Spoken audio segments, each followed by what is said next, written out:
Kamusta po? Nanonood kayo ng The News Listener. Ako po si Angelo at pampagood vibes naman na naman tayo. Kanina, si Marcoleta, yung senador, ay pinawalang sala doon sa election violation na ginawa niya noong 2025. Okay, kung natatandaan nyo guys, si Rodante Marcoleta ay siya mismo nagsabi na yung nag-donate sa kanya ay kumbaga, ayaw niyang ipangalanan yung mga nag-donate sa kanya kasi sinabi nila na ito ay utang na loob at wag mo nang ilagay yung aming pangalan doon sa sose mo. And mukhang naka-safe ka na, Marcoleta, dito sa COMELEC. Okay, hopefully, meron pa rin tayong way to dispute yung ginawa ng COMELEC. Okay? Now, dito naman sa anak niya na si Paulo Marcoleta ay naging pampagood vibes sa ating lahat. Bakit? Mukhang napahiya na naman si Paulo Marcoleta. Okay, so nakita natin tong news galing sa Inquirer.net. Ang tinanong niya, ngayon niya lang to nalaman yung sufficiency uh, in grounds. Mukhang wala siyang mukhang wala siyang binabasa ng mga impeachment rules ng House of Representatives. Okay? So ayon dito sa Inquirer, so meron tayong mga quotes galing kay um, Representative Luistro. Ang sabi niya, to retaliate, Honorable Marcoleta, the chair has been stating that we are on the third step, that is determination of sufficiency in grounds. So all of these proceedings are towards determining whether or not sufficient grounds exist to be able to proceed to this impeachment proceeding. So sa kanyang paliwanag ay determine kung merong grounds yung mga complaints. Okay? At kung tutuloy ba ito sa impeachment proceeding. Ngayon, tinanong ni Marcoleta, Madam, hindi po ba dapat we should have determined the sufficiency in ground before we voted the sufficiency in form and substance? Tapos na yung form and substance. O yan. Oh, abogado ata to si Marcoleta, pinangaralan siya ni Representative Luistro. Ang sabi niya, I wish to direct Honorable Marcoleta to the rules of impeachment. Secretariat, perhaps we need to provide him with a copy of the rules.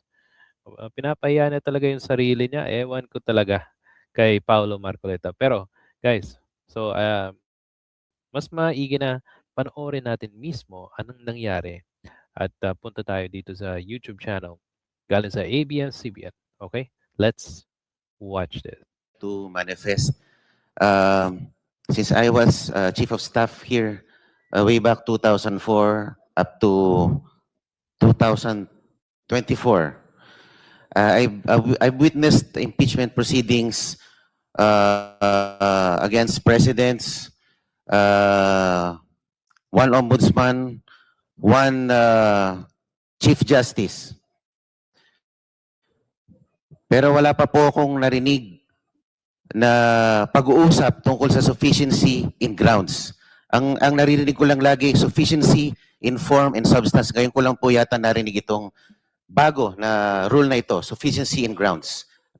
Could you please clarify me on For this? the satisfaction of the Honorable Marcoleta, please allow the chair to read Section 7 of the Rules of Impeachment of the House of Representatives adopted by the 20th Congress of the Philippines. Section 7, Submission of Evidence and Memoranda.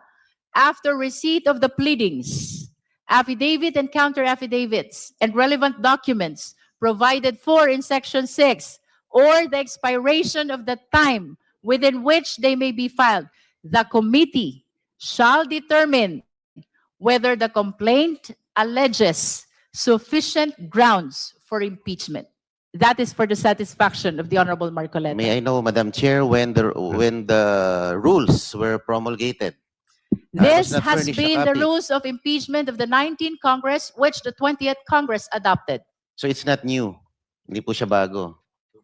This nga- Tinatanong tinatanong niyo pa kung di bago. Siyempre,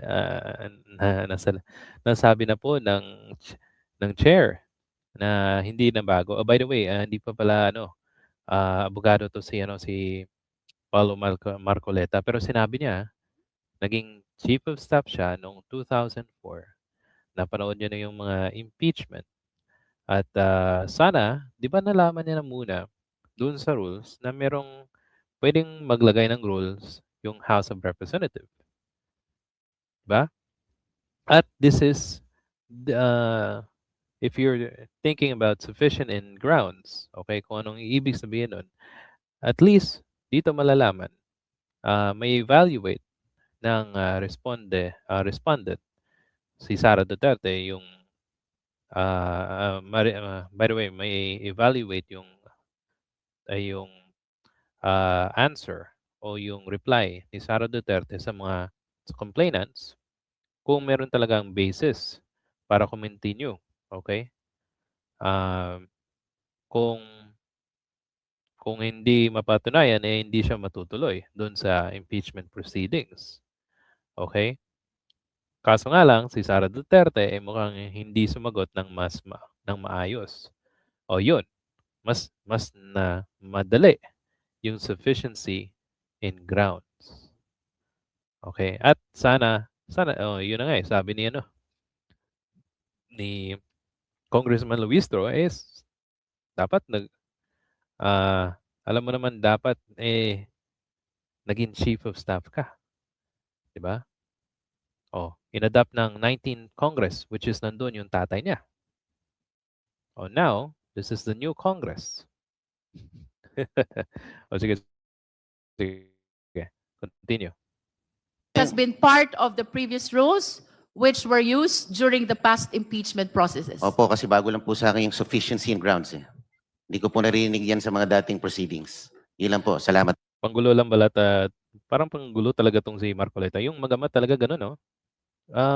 Wala talagang pinagkaiba. Panggulo lang talaga yung ginagawa nila. Po.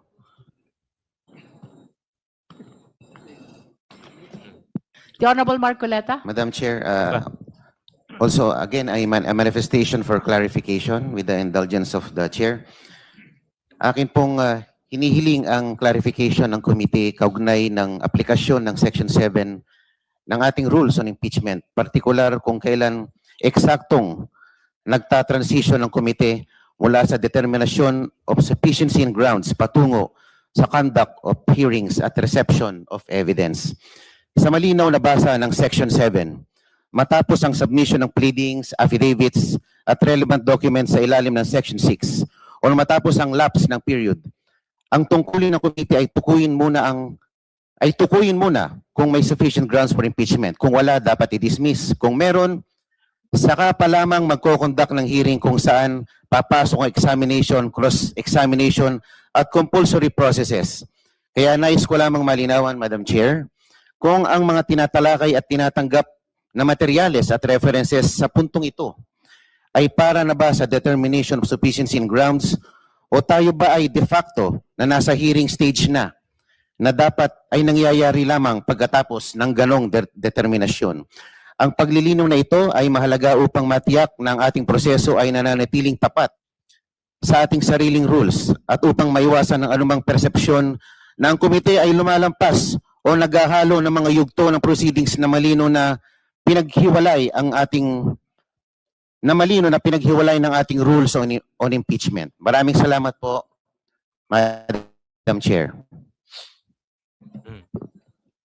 To reiterate, Honorable Marcoleta, the chair has been stating that we are on the third step. That is the determination of sufficiency in ground. So all these proceedings are towards determining whether or not. By the way, kasama siya nung determination or pag-determination ng ng sufficient inform, kasama din siya nung determination of sufficiency in substance, and now is sufficiency in ground. So parang lost in space itong si Marcoleta. Ngayon, pinagpipiestahan na naman siya.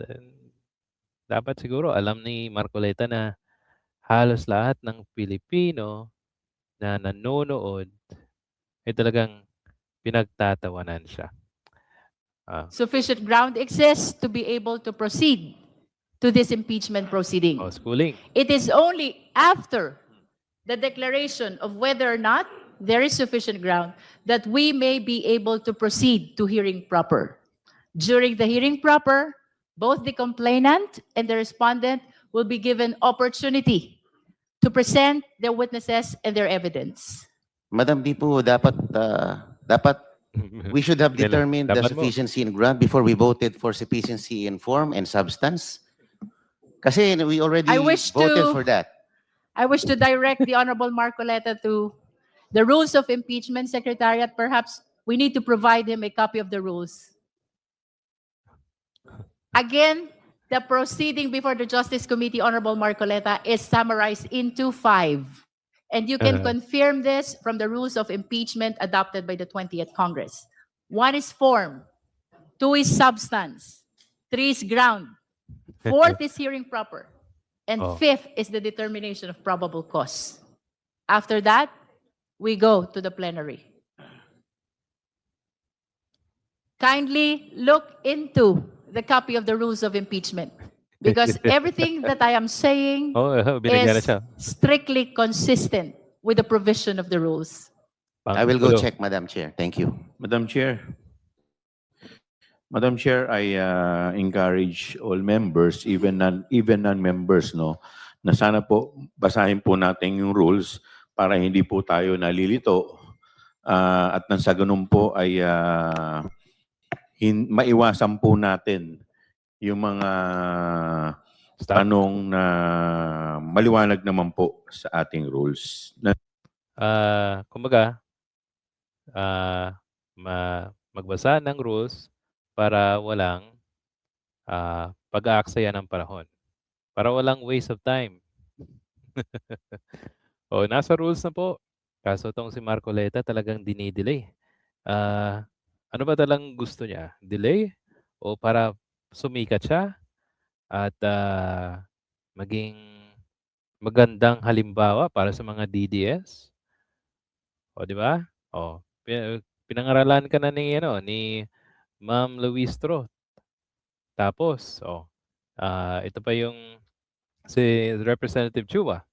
Nagsabi na non-members or members, they should know the rules of the impeachment para wala na pong tanong-tanong. Okay, meron pa ba? Na nakasaad sa rules. Maraming salamat po, Madam Chair. Madam Chair. Isa pa? Madam Chair. The Honorable Ko. Thank you, Madam Chair. Similarly, gaya po ng ating manifestation sa third impeachment complaint, no, paano ba nai-impluwensyahan ng answer or ng sagot ni VP Sara Duterte itong fourth impeachment complaint? Hindi natin masabi dahil wala nga pong sagot na naibigay. Okay, iba naman yan. So yun na yun, guys. Kung meron po kayong komento, suggestion sa ating video, or komento para kay Paolo Marcoleta, pwede po kayong mag-comment sa ating comment section. At kung nagustuhan niyo po ang ating video, paki-hit po ng like and subscribe button. Salamat po sa panunod, and I will see you sa susunod na video.